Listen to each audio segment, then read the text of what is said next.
बड़ों को प्रणाम, छोटों को स्नेह और आशीष। मैं हूँ राजेश त्रिपाठी। स्वागत है आपका मेरे चैनल धर्म दर्पण में पावन श्रावण मास के उपलक्ष्य में हम शिव के विभिन्न धामों की जो है यात्रा आपको करा रहे हैं और विविध धामों की महत्व को और कैसे वहाँ क्यों स्थापना हुई इस बारे में भी कथाएं सुनाते हैं। आज का हमारा शीर्षक है निष्कलंक महादेव, जहाँ पांडव हुए थे कलंक मुक्त। क्या आप जानते हैं कि देश में एक महादेव ऐसे हैं जहां पांडवों को अपने भाई और परिजनों की हत्या के कलंक से मुक्ति मिली थी? अगर नहीं तो आज हम उसी धाम की कथा सुनाते हैं। गुजरात के भावनगर में कोलियाक तट से 3 किलोमीटर अंदर अरब सागर में स्थित है निष्कलंक महादेव का स्थान। यहाँ पर अरब सागर की लहरें रोज शिवलिंगों का जलाभिषेक करती हैं। लोग पानी में पैदल चलकर ही इस मंदिर में दर्शन करने जाते हैं। यह धाम दिन के अधिकतर समय सागर में डूबा रहता है। दर्शनार्थियों को महादेव के दर्शन के लिए ज्वार के उतरने का इंतजार करना पड़ता है। जब ज्वार आता है उस वक्त केवल मंदिर की पताका और खंभा ही नजर आता है। उसे देखकर कोई यह अंदाजा भी नहीं लगा सकता कि पानी के नीचे समुद्र में महादेव का प्राचीन मंदिर स्थित है। यहाँ पर शिव जी के 5 स्वयंभू शिवलिंग हैं। पांडवों को लिंग रूप में भगवान शिव ने यहीं दर्शन दिए थे। इस मंदिर का इतिहास महाभारत काल से जुड़ा है। महाभारत के युद्ध में पांडवों ने कौरवों को मारकर युद्ध जीता, लेकिन युद्ध समाप्ति के बाद पांडवों को यह जानकर बहुत पश्चाताप हुआ कि उन्होंने अपने ही सगे संबंधियों की हत्या का पाप या कलंक लगा लिया है अपने ऊपर। इस पाप से छुटकारा पाने के लिए पांडव भगवान श्री कृष्ण से मिले।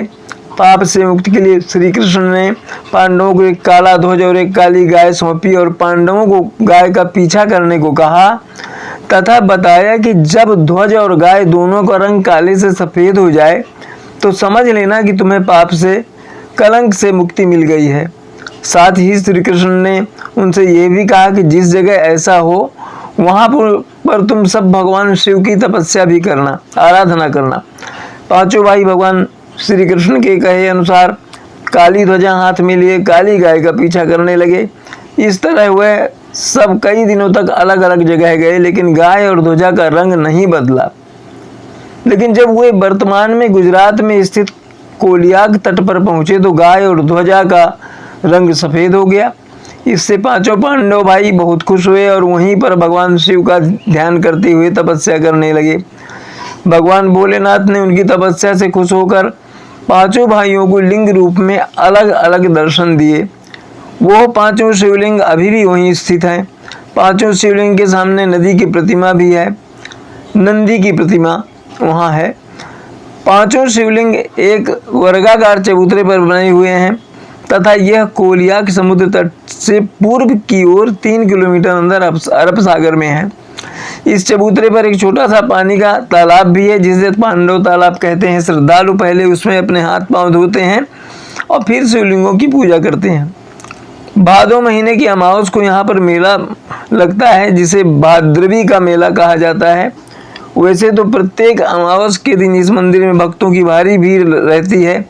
पूर्णिमा और अमावस के दिन ज्वार अधिक सक्रिय रहता है, फिर भी श्रद्धालु उसके उतर जाने का इंतजार करते हैं और फिर भगवान शिव का दर्शन करते हैं। लोगों की ऐसी मान्यता है कि यदि किसी प्रियजन की चिता की राख शिवलिंग पर लगाकर जल में प्रवाहित कर दें तो उस आत्मा को मोक्ष मिल जाता है। मंदिर में भगवान शिव को राख, दूध, दही और नारियल चढ़ाए जाते हैं।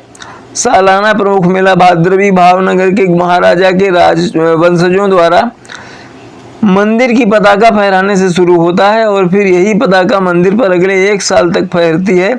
और यह भी एक आश्चर्य की बात है कि साल भर एक ही पताका लगे रहने के बावजूद कभी भी इस पताका को कोई नुकसान नहीं पहुंचता है। यदि आप किसी में आस्था है तो आपको इस तीर्थ के दर्शन अवश्य करने चाहिए।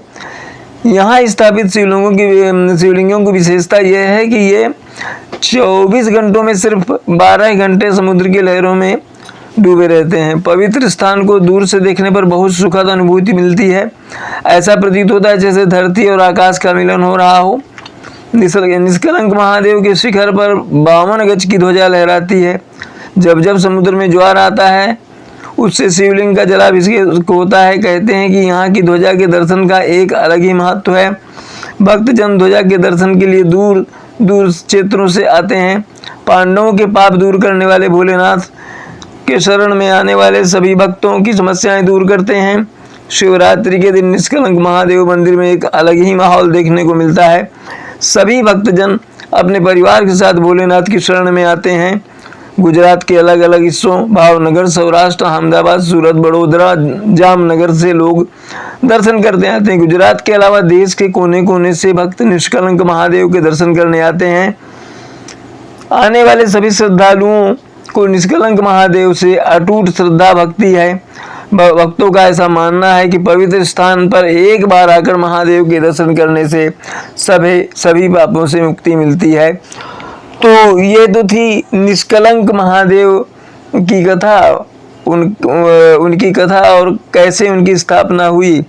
इसी तरह आगे चलकर हम आपको और शिव तीर्थों की यात्रा कराएंगे।